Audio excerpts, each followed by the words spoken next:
At ito na nga ni mga kapakners, ako'y na din sa Kawan. Ari nga dyan ako. Pag ako'y napunta talaga ng SM mga kapakners, ako'y napila din kahit rin mahaba ang pila. Ayan magpapasko na pala dito. Kala mo'y December ng ambience. Ikinabit na yung mga Christmas light. Iyanong lamig din. Ako'y nakarating ng Lucena, nakachinilas lamang. Yanong dumi pa. Wala tayong magagawa. Gusto kong umupo din sa inahilot-hilot na bangko. Tinatingnan ko na nga kung anong oras at mapapalaban din na rin aking 100 pesos. Susubukan ko na. Ito na nga na ito. Upo na muna tayo sa bangkong ito. Nakakatuwa namang umupo sa radya din. Talagang akala mo para kang inahilot din ng mga tunay. Ang 100 pesos din ni mga kapakner sa ikalahating oras na, kaya all goods na yun, pwede na yun. Kaya pagkatapos natin magpamasahe, kita madiretso muna din sa palaruan, kita babalik mala sa pagkabata. Wala muna ang luto ang ating magluluto mga kapakners at kita nagagala muna din sa hawan. Ari naman pati ay minsan lamang at nang hindi naman lagi ang kaharap natin ng mga kabundukan. Kita minsan ay kita malabas din ng hawan. Iniwan ko muna pati ang ating magluluto at kaya naman ay maglulutong yun kita manonood muna din sa mga nananalong ari yan ang bubuinas man din.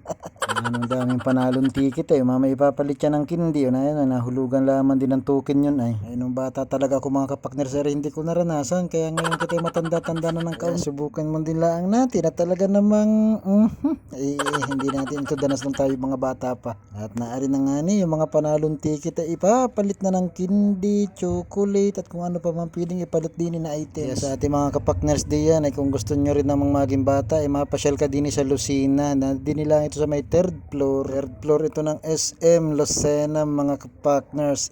Kaya kung ikaw ay problemado talagang mawawala ng kauntian dahil ikaw ay sasaya at parang babalik ka sa pagkabata mo. Kaya habang may pagkakataon pa mga kapakners at palagay mo na may ikay malakas pa ikay gumala na at kailan ka pagagala pag kita uugod-ugod na. Ano ulit ako manghihingi din ng token na at ako may pupuntahan. Hingi po muna ng token. Yan, pupuntahan ko ito mga kapakners. Isa nga pala ito sa paborito kung lari po ako napasyal din sa SM City Lucena mga kapakners. Panoorin ninyo. Bilangin pati ninyo kung ilang shoot ang aking magagawa din Una, pangalawa, pangatlo, pang-apat, pang-lima, pang-anim, pang-pito, pang-walo. Ari man yata hindi nasablay ang mga tira. Wala ako'y shooter din ng kauntian mga kapakners. Mauumay ka na lang di ang pagbibilang hala, paano uriyaan sarap bumalik pa di sa pagkabata. Ewan, hindi ko na alam kung ilang score na natin dyan ay naku, ari man pala nakadesign yung bula para sumit lang sumit doon.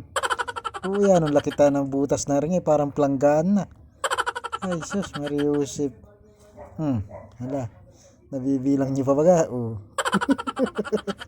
ay tatalunin sa shooting kung sino magagaling may dayo pero yung dayo tingnan nyo naman lakas ng tsamba ng dayo dahil nga hindi nasablay mga kapakners di naman kita sisilipin natin kung paano rin laruin.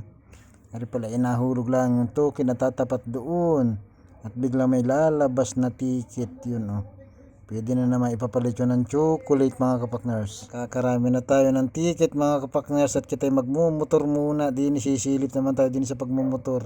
Ito nga pala yung nabangking na 120 sa kurbada dito naman kita pupunta mga kapakners, susubukan natin ari. Hindi ko lamang alam kung ako'y buinas din pero try natin kung sasama. Subukan natin itong si Naruto na to, kunin natin to. Isang token lang ang taya dito, dalawang kukunin natin. Hindi sumama madaya. Di din naman kita, susubukan naman natin itong isa. Ari ito. Parang madali lang itong damputin mga kapakners Ayan, ito medyo parang nakahaya na to.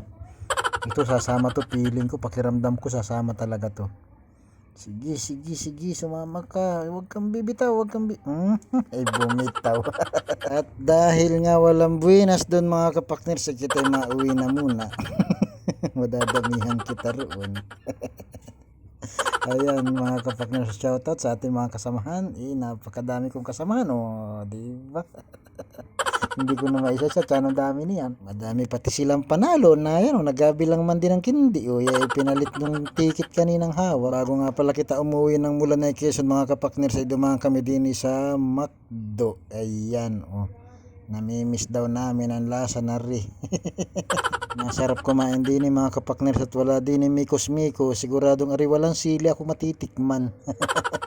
Limot ko na pati ang lasa ng fried chicken din Ayan, parang nga ang tagal ko nang hindi nakakakain din sa McDo. Pero itong itsura ng fried chicken nila Ayan ikakainin na natin ito. Hala.